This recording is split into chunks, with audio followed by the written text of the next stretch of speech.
Bueno, vamos a comenzar con el estudio de la derivada. Este es quizás uno de los conceptos más importantes en el análisis matemático, ya que nos ayuda a, a conocer el comportamiento de una función. Y a través de la derivada podemos saber, por ejemplo, si la función va aumentando, va disminuyendo, si toma valores máximos, mínimos, y como sabemos muchos fenómenos en la naturaleza, quedan explicados si se conocen algunos de esos datos. Bueno, los ejemplos que vamos a ver en esta introducción son algunos ejemplos puramente específicos, ¿no? Así es que bien se hubiera podido iniciar estudiando el concepto de derivada desde el punto de vista eminentemente matemático, como parte de la teoría general del cálculo diferencial. Así es que vamos a revisar primero el concepto de velocidad de un movimiento rectilíneo.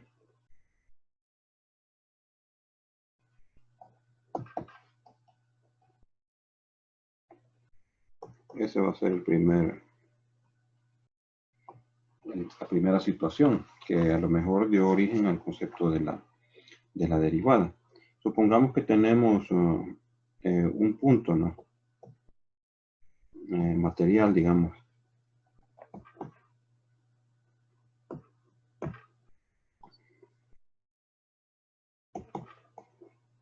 que se mueve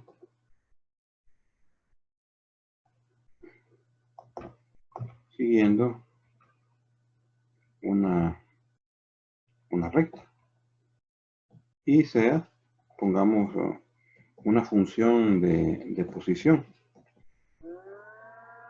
Esta va a ser una ley del movimiento, ¿no?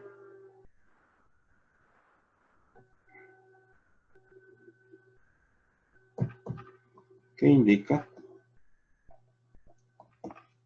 la posición de la partícula en un instante t.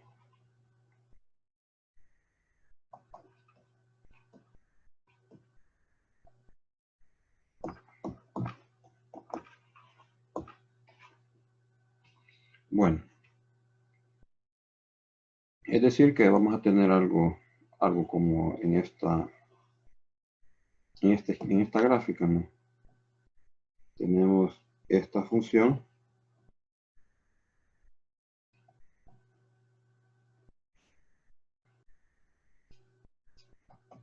y tenemos la posición en términos de t.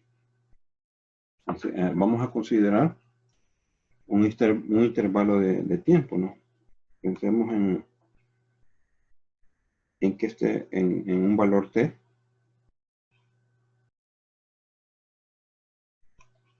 y vamos a pensar en un intervalo que va de t hasta un cambio de posición, ¿no? Un cambio de momento. Y entonces en ese instante ocurrió un cambio de posición. Entonces, consideremos un intervalo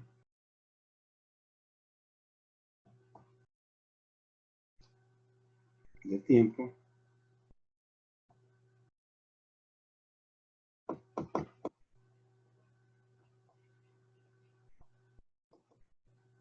desde t hasta t más delta t, digamos.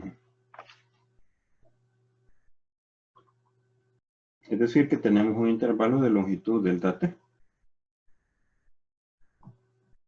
En este lapso,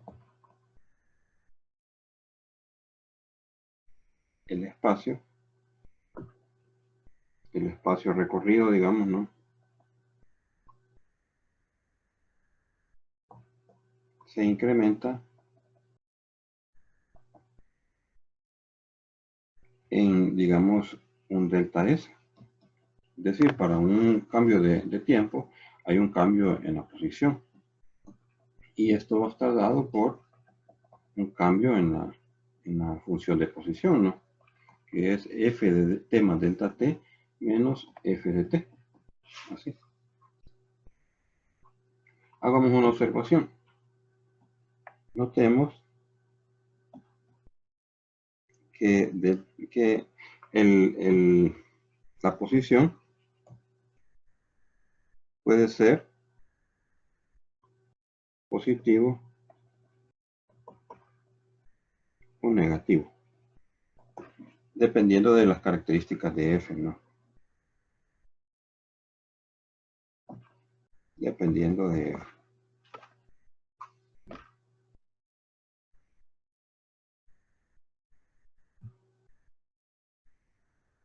En cualquier caso,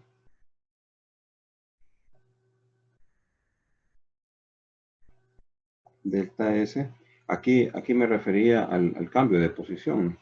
En cualquier caso, delta S expresa un cambio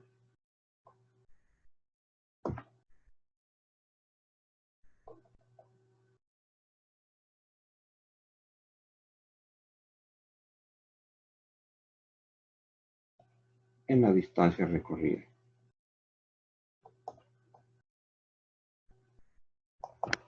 Sí.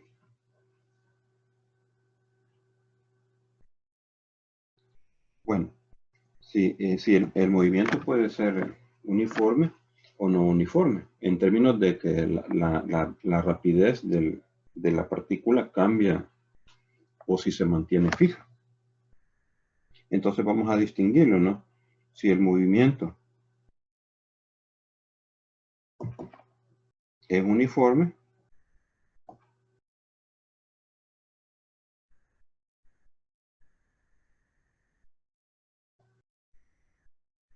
esto es, S es función lineal de t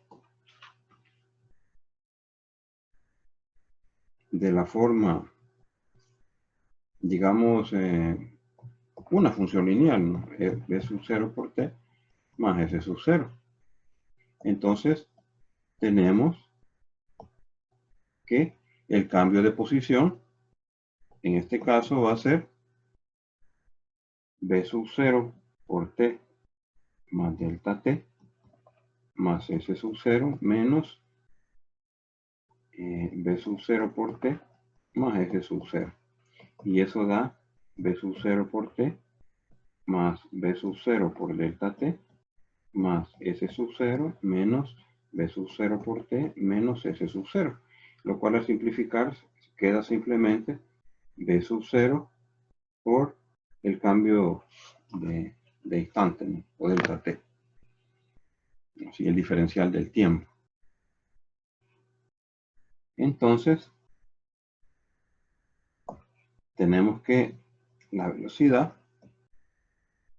es delta S sobre delta t, con delta de t distinto de 0. Así. Esta es una constante, ¿no? Si el movimiento es uniforme, es decir, la expresión de la S es lineal, entonces la velocidad es el cambio de posición con respecto al tiempo y esa es una constante. Bueno, ahora veamos qué pasa si el movimiento no es uniforme. Si el movimiento no es en sentido lineal,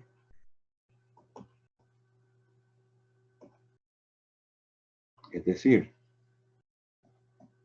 no uniforme,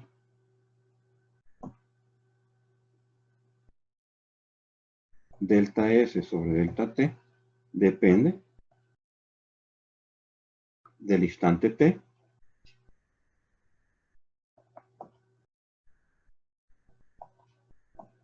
y de la longitud del intervalo, que está dada por delta t. Es decir, depende de t y depende del diferencial del tiempo, ¿no?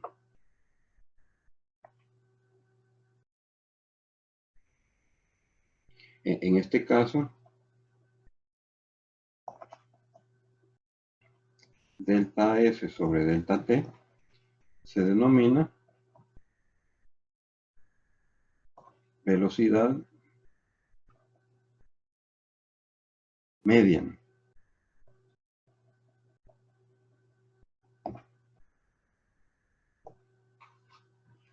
correspondiente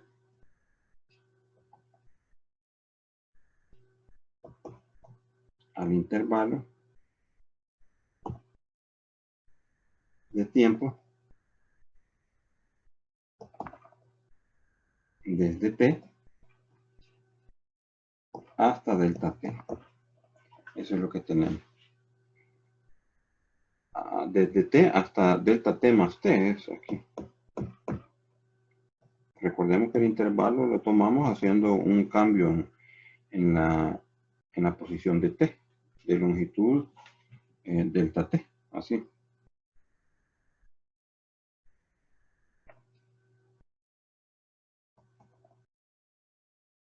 Se denota por así velocidad media es delta S sobre delta T.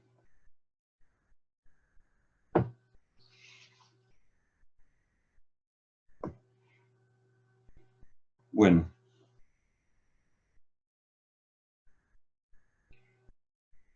es claro que el punto o la partícula, ¿no?,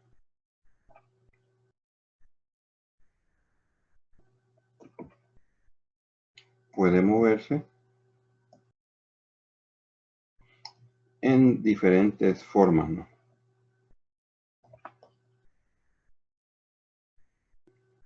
Y no obstante, la velocidad media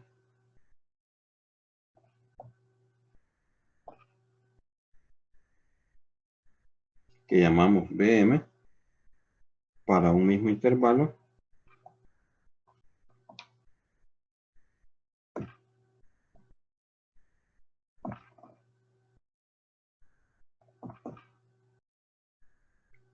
de tiempo será la misma.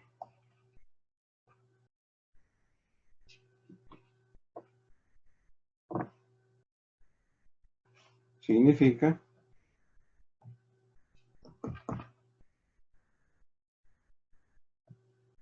que la magnitud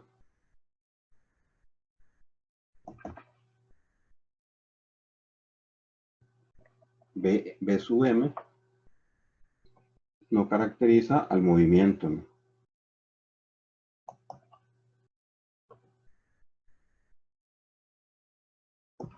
de forma, digamos, satisfactoria.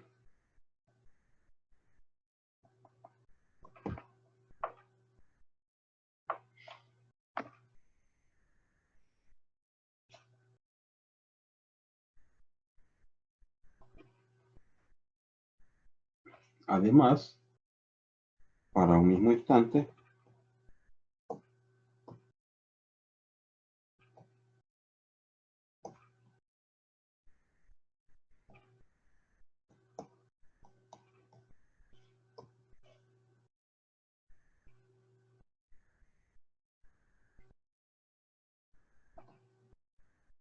y una misma ley de movimiento,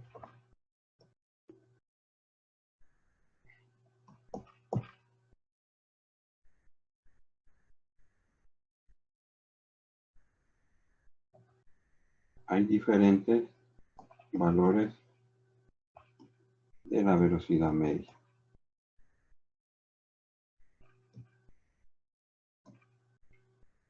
Dependiendo de la longitud del intervalo que se tomen.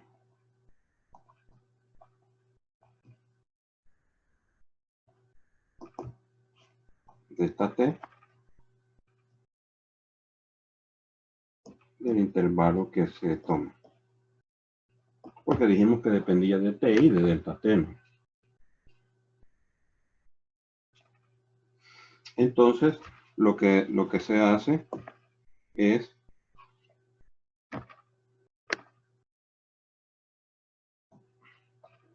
para evitar este problema o esta situación, consideramos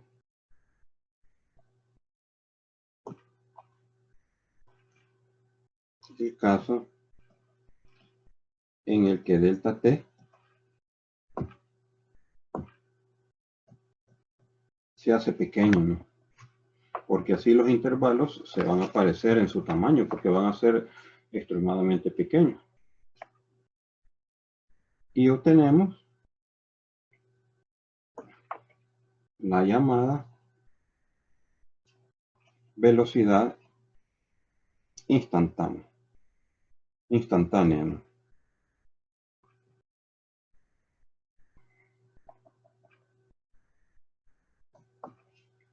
Eso es lo que tomamos, ¿no?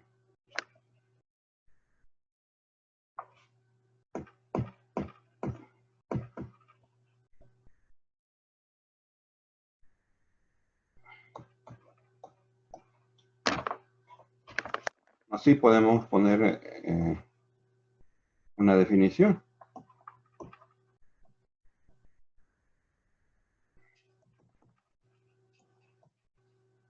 Denominaremos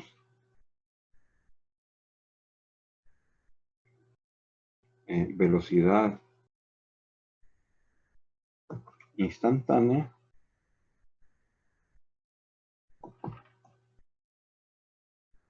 del movimiento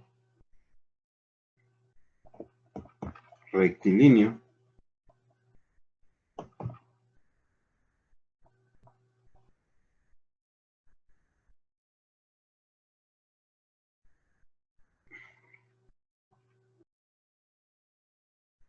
S igual el movimiento rectilíneo dado por esta función, ¿no?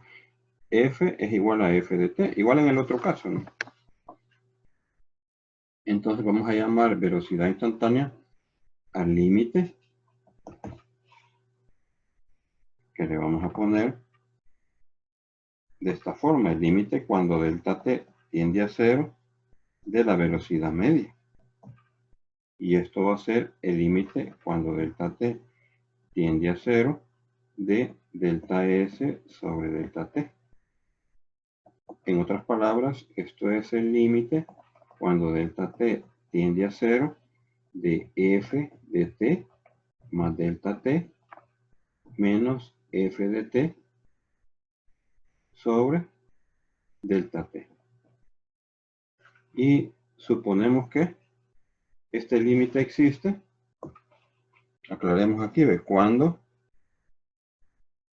este límite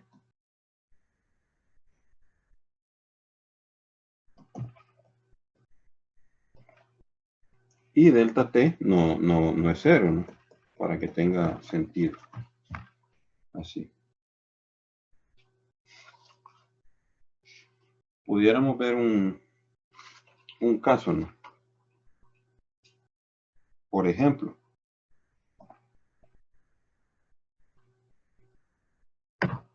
si tenemos que la ley de movimiento de una partícula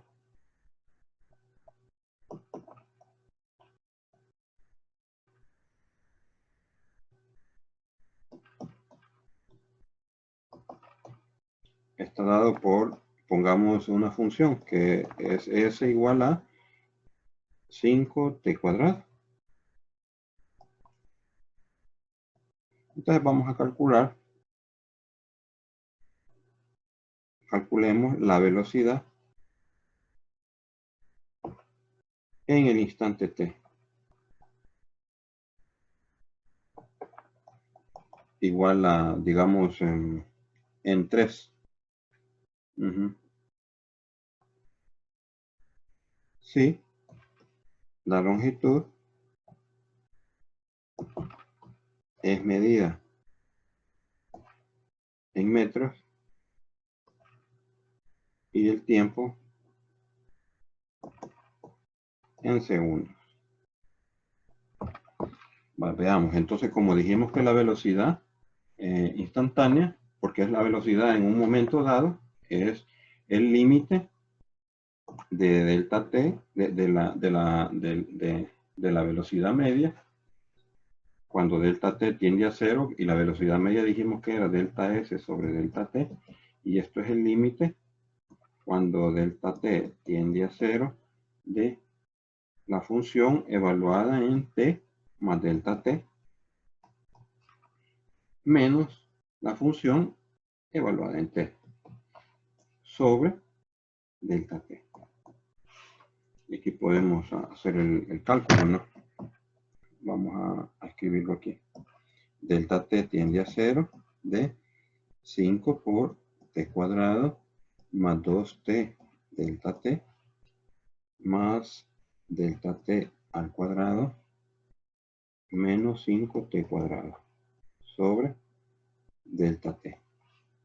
Y esto da el límite cuando delta t tiende a 0 de, al simplificar aquí, 10t más delta t. Y como delta t tiende a 0, esto es 10t. Y si t igual a 3, la velocidad es 10 por 3, que es 30 metros por segundo. Ponemos al final las unidades. Entonces, y esta es una primera situación que pudo dar origen a la derivada, ¿no? Como una razón de cambio, ¿no? Veamos un ejemplo un tanto parecido. Le vamos a titular densidad de masa.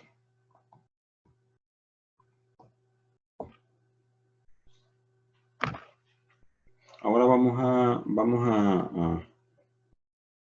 a recordar algunos conceptos acerca de la densidad de un cuerpo, ¿no? En este caso vamos a tomar como situación un segmento de material que tiene cierta longitud. Entonces vamos a poner así. Supongamos que tenemos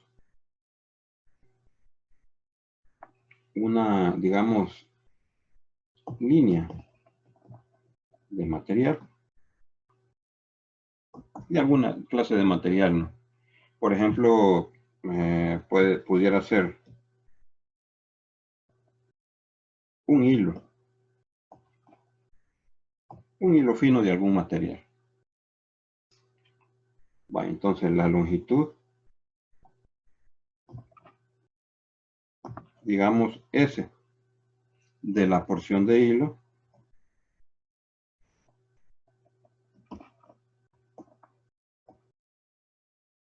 y la masa de esa porción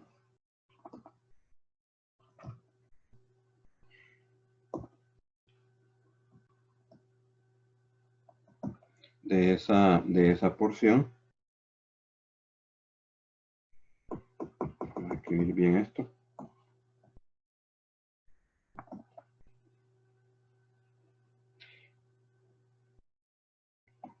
Están dados,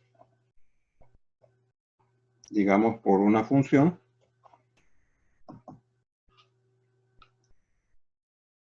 que le damos a una función.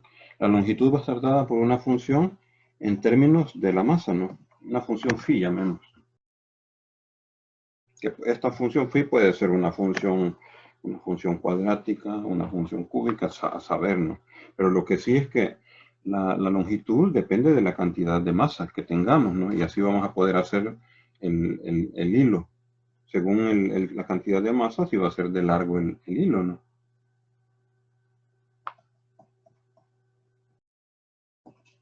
Si el hilo es homogéneo,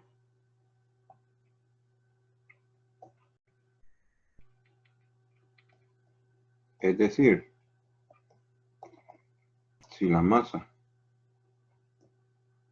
está uniformemente distribuida, entonces MS, digamos,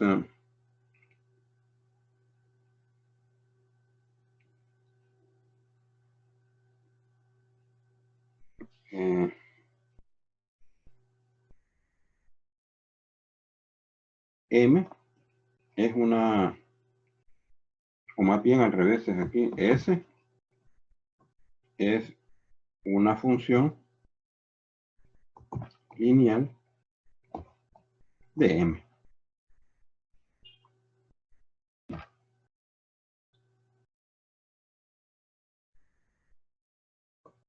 Digamos, por ejemplo, M, vamos a revisar esto. Bueno, aquí es indiferente que pongamos, pero normalmente se pone la longitud, la masa, la longitud en términos de la masa, ¿no? Así. Entonces bien pudiéramos poner a una función lineal. Vamos a poner M igual a alguna constante por S, donde S o delta sub 0 es una constante de proporcionalidad.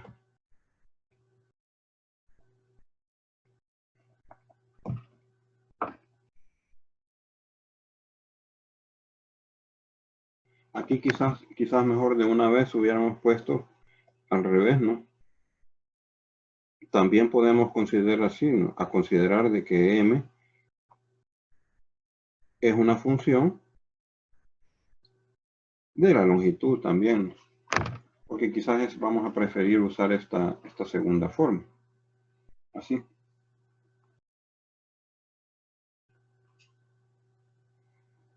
En este caso, si tomamos un diferencial de la masa, esto sería delta sub 0 por delta S, ¿no? Un diferencial de la longitud. Y el cociente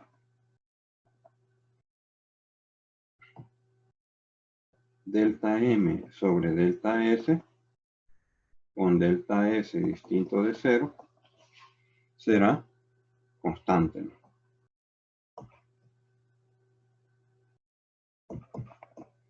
Así. Y en ese caso, es igual a delta sub 0, ¿no? La constante de proporcionalidad que habíamos dicho, ¿no? Y se llama o se denomina densidad de masa, ¿no?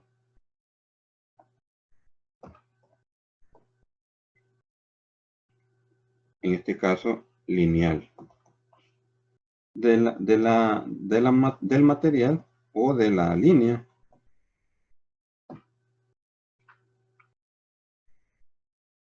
Pongámosle así, línea material homogénea, ¿no? O sea, el segmento que teníamos del material. Ahora, si la distribución de la masa no es uniforme,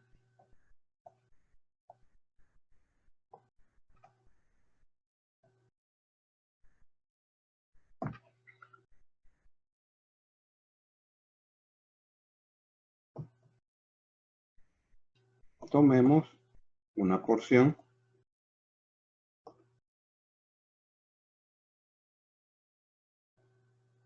de la línea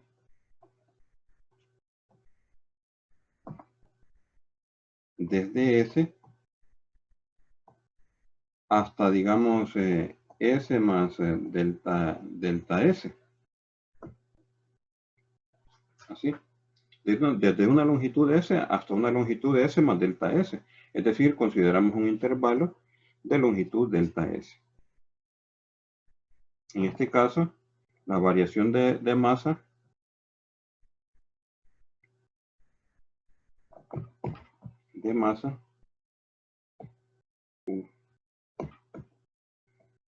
será delta M le vamos a poner ahora así, ¿no? Phi de S más delta S menos phi de S. Así. En este caso, el cociente delta M sobre delta S no es constante, porque la distribución de la masa no es uniforme, ¿no? Y depende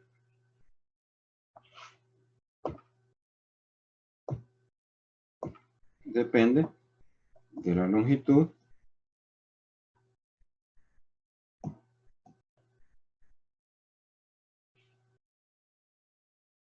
delta S y de S, ¿no? De la longitud del intervalo delta S y de la longitud del segmento, ¿no? Así. Este cociente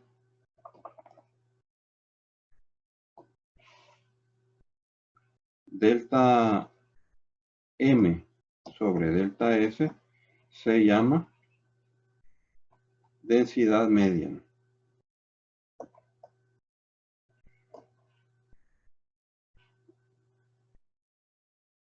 De la línea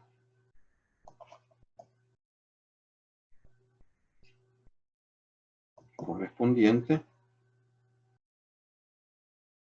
a la porción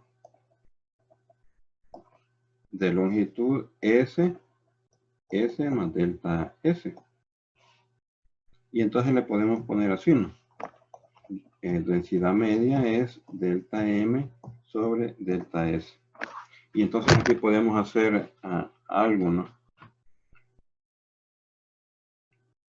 De nuevo, la densidad media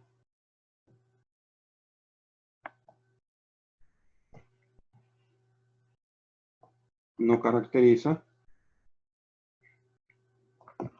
la distribución de masa.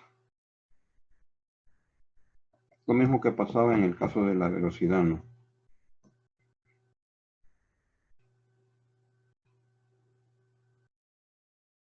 Pues podría distribuirse de diferentes formas, de diferentes maneras, y obtener la misma densidad media.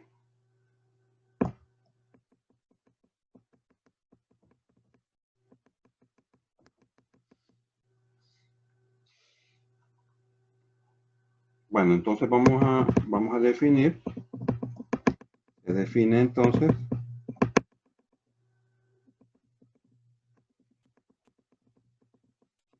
la densidad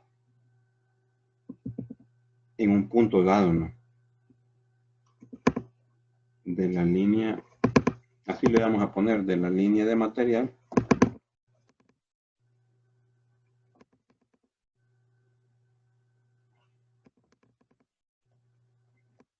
en un punto S, digamos, como el límite de la densidad media.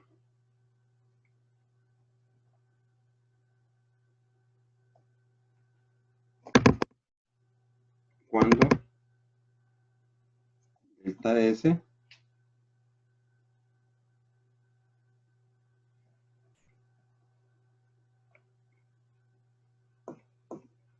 tiende a cero. Que delta S era la longitud del intervalo considerado, ¿no? Y aquí siempre debemos asegurarnos de que no vaya a ser cero. Entonces, y este lo definimos así.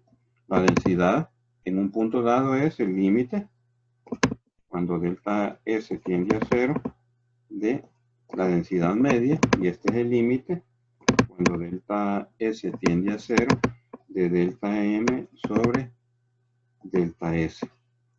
Y esto es el límite cuando delta S tiende a cero de phi de S delta S menos phi de S sobre delta S. Eso es la densidad en un punto dado, ¿no? Por ejemplo, hagamos un ejemplo, ¿no? tener algo concreto.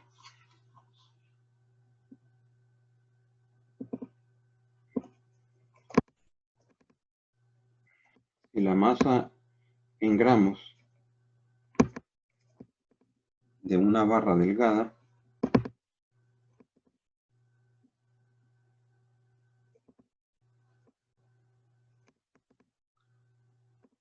de estructura heterogénea, es decir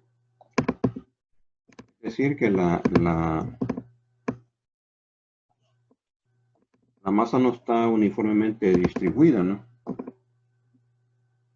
Digamos AB en la masa, ¿no?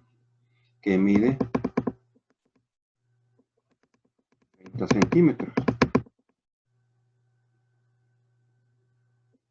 Se distribuye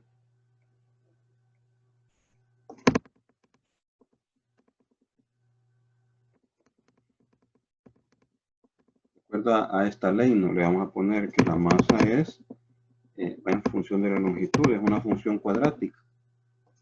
5S de S, la longitud de un segmento de la barra.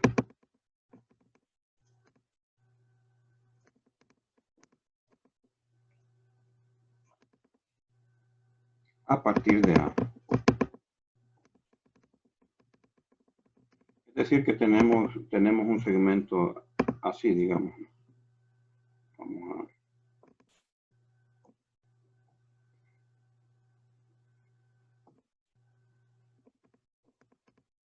desde A hasta B. Por aquí podemos tener un punto S que mide la longitud desde A hasta ese punto.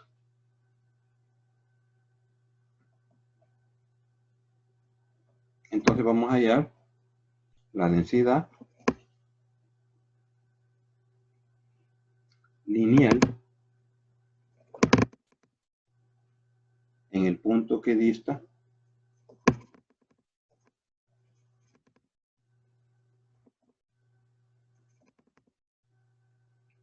pongámosle unos 5 centímetros del punto A. Bueno, entonces, al igual que en el caso de la velocidad, tenemos quién es la densidad en un punto. Dijimos que era el límite de la densidad media. Entonces, este es el límite cuando delta S tiende a 0 de la densidad media, que es delta M entre delta S, perdón. Y esto es el límite cuando delta S tiende a 0 de la función evaluada en S más delta S, que es S más delta S cuadrado más 5 por S más delta S menos la función evaluada en S, S cuadrado más 3S.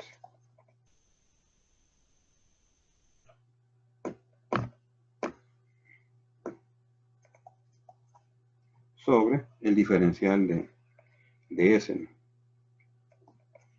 Y esto es, al simplificar, el límite cuando delta S tiende a 0. Aquí hacemos un manejo algebraico, 3S cuadrado más 2S delta S más el cuadrado de delta S más 5 por S más delta S menos 3S cuadrado menos 5S sobre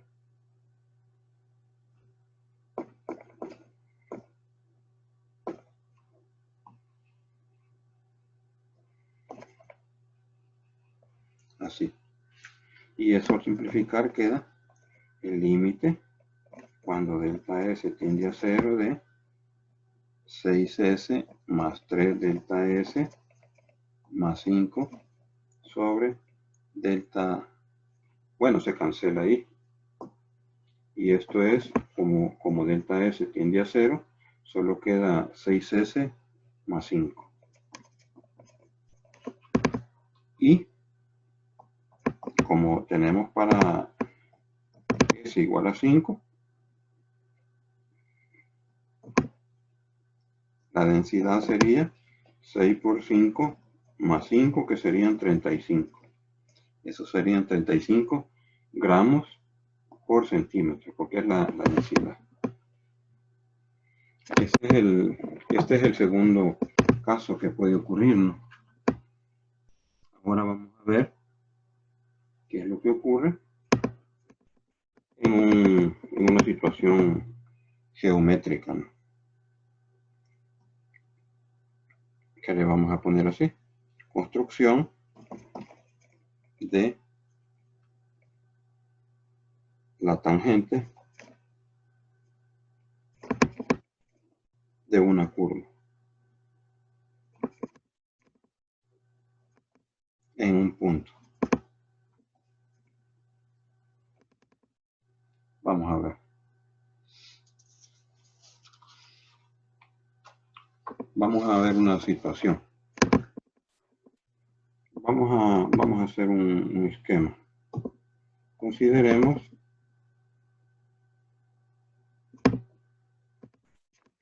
la curva.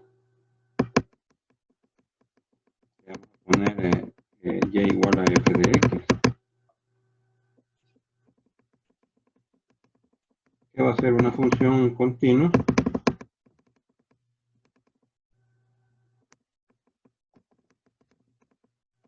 en el intervalo AB, digamos, ¿no? Entonces vamos a dibujar por aquí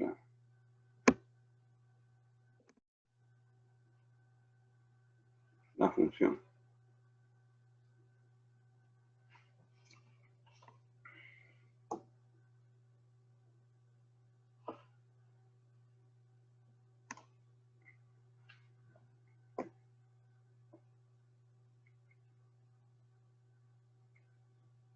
Digamos que esta es la función y igual a f de x. Y entonces lo que vamos a hacer es que vamos a considerar un punto que le vamos a poner P. El punto P tiene coordenadas, digamos, XY. Y X es un punto que está en el intervalo AB. Aquí vamos a poner A y por aquí vamos a poner el punto B. Entonces la función es continua en el punto AB. Aquí no he dibujado toda la curva en el intervalo, pero así va, digamos.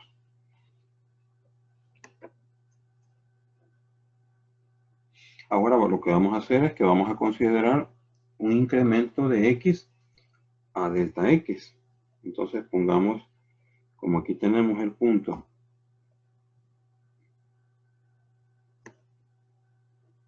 le vamos a poner aquí el punto X y vamos a considerar otro punto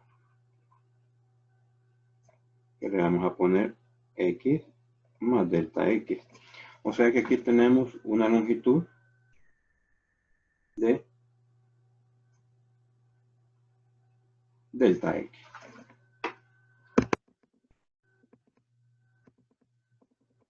Y vamos a tomar el punto imagen de aquí. Tenemos el punto P y aquí le vamos a poner a este el punto M. El punto M va a tener coordenadas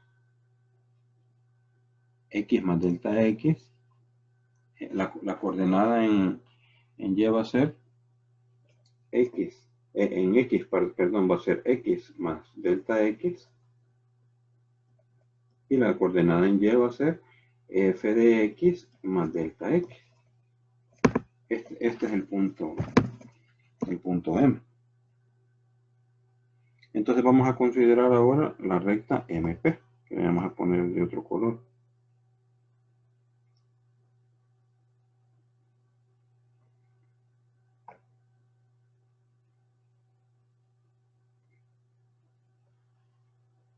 digamos que viene por aquí la recta. Vamos a prolongar el eje X. Así. Entonces tenemos esa recta que le vamos a poner un nombre, digamos la recta L. L es una recta secante, ¿no? Está la curva en el punto P y en el punto M. Entonces, esta recta forma un ángulo de inclinación. Digamos, un ángulo, pongámosle un ángulo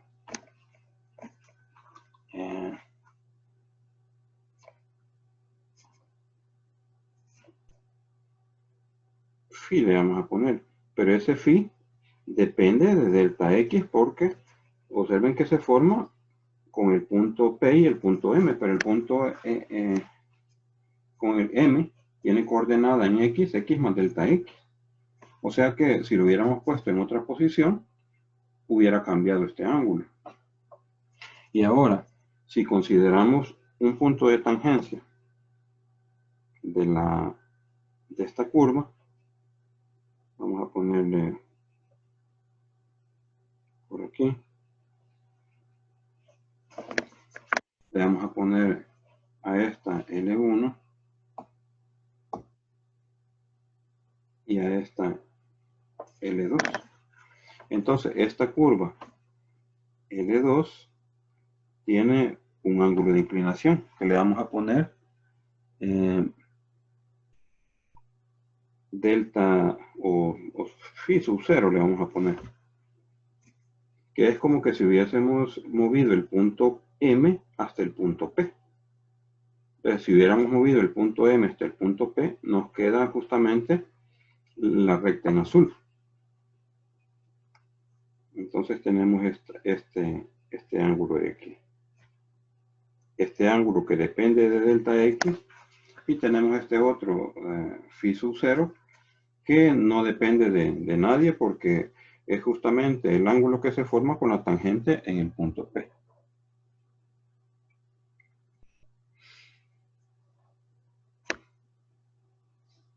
Entonces aquí estamos en una situación en la que para conocer la tangente a la curva en el punto X, f de X, que es el punto P, aquí le voy a poner P, que es X, f de X,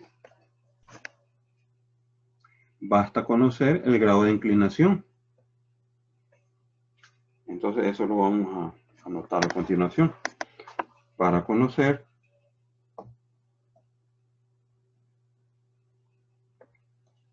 la tangente a la curva en el punto P, X, f de X,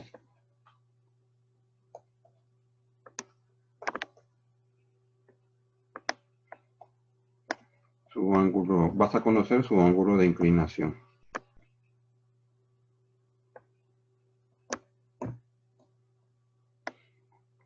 Es decir, es el límite cuando delta X tiende a 0 de phi de delta X. Y ese es phi sub 0.